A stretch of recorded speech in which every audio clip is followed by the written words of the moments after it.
Good morning. My topic for today is the fall and rise phenomenon.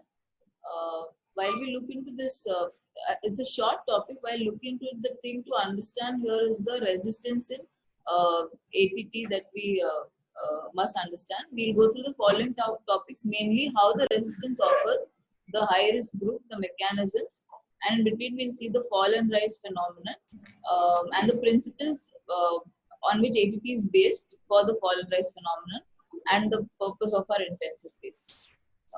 To begin with, studies have shown that out of all the sputum positive cases of tuberculosis, 17% are actually drug resistant strains, out of which the 14.1% are either mono or poly drug resistance and 2.9% are multi-drug resistant. The main pathogens involved in drug resistance is a mutation of the bacteria. The one thing about the mutation is the number of mutations is directly proportional to the bacterial load. That is, as the bacterial load increases, the mutant bacteria are more in number, and also they are killed more slowly than the susceptible bacteria. This was first studied and observed in streptomycin, which was first discovered for the treatment of tuberculosis. The spontaneous mutations in the wildest strains of Mycobacterium tuberculosis happen every 10 raised to 6 or 10 raised to 8 replication. That is, every time the 10 raised to 6 replication happens, there is a mutation and there is a mutant bacteria.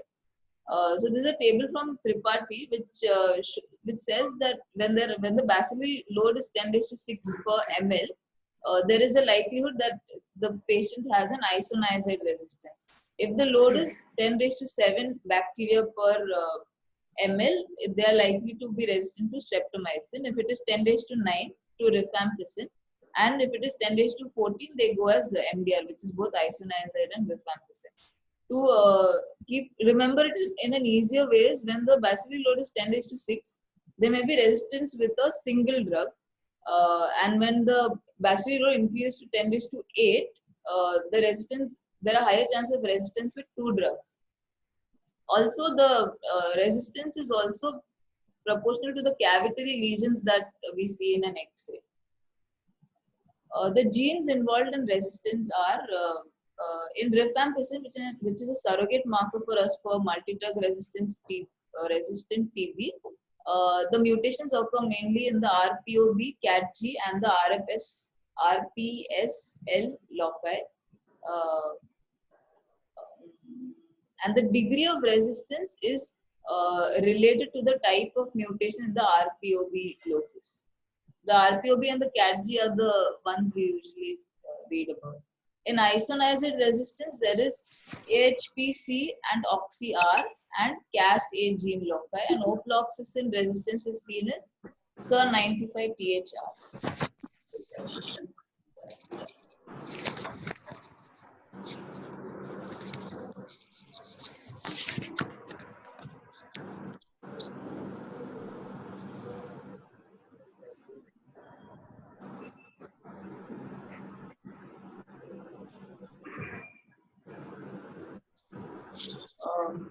And the mechanism that the bacteria use to evade their own killing is, number one, the mutations in the genes that encode the target protein for the drug. So if the drug is acting and the target protein is mutated, there is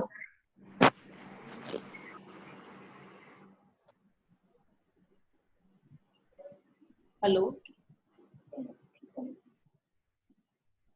The second thing is with the bacteria builds a complex cell wall which blocks the entry of the drug, and also they have membrane proteins that act as efflux pumps for the drug.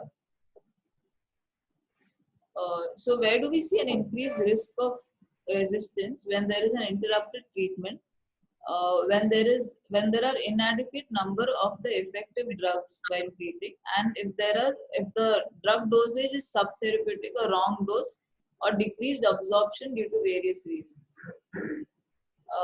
So for us, the high risk groups for for a resistance to occur would be any contacts with a drug-resistant TB patient, a previously treated patient or a defaulter, and those who are failing therapy. Studies have shown that 1/3 of the defaulters or the relapsers will have multi-drug resistance TB. This is the main topic on which I'm supposed to actually talk. So this is the fall and rise phenomenon, which is studied in drug resistance of ATP. The light gray bars are the this is a table graph from Thomas. The light gray bars are the susceptible number of bacilli. The dark gray ones are the isoniazid resistant bacilli. So when we begin treatment, so this is smear and culture positive, bacillary load around 10 raised to 8. At the start of treatment, because the drug is acting on only on this, the bacillary load decreases, but the number of bacilli which are resistant remains the same. After around 6 to 8 weeks, the number of resistant bacilli show a rise, and finally, as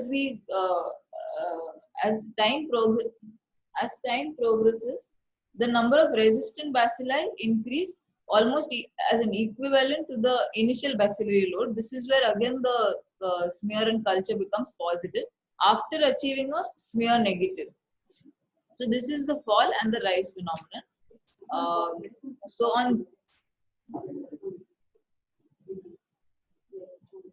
So this group will entirely be a resistant bacillary load,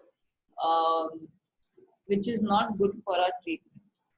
So to put it into words, the fall and rise phenomenon was first described in streptomycin in 1947. What is a phenomenon? That is, after the initiation of treatment, there is an initial rapid decrease in the number of bacilli, but as time progresses, the drug susceptible population reduces and the resistant population increases. And soon the organisms completely replaces susceptible organisms and the bacillary load returns to the normal. There is also smear and culture positivity, which was initially become negative. So this is a selective process that because susceptible bacteria are killed by if we use only one drug and the few resistant organisms multiply, there is the entire replacement of the bacterial load from susceptible to resistant organisms. So this is because of this, there are a few principles on which ATT is based to prevent drug resistance. One is we need to rapidly reduce the bacillary load to reduce mortality and morbidity. For this reduction, for the reduction of bacillary load, we use the bactericidal drugs, which are isoniazid and rifampicin, definitely in the intensive phase.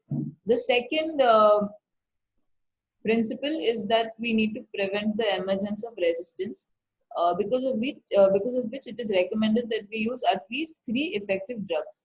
Third is we have to prevent a relapse of disease, for which we have to give the medicines for a sufficient duration, and we have to make sure that the patients are adherent to the treatment. There's one concept called the concept of early kill, which is in the intensive phase, we try to kill most of the bacilli because because this is what prevents early deterioration and death in the first week of treatment.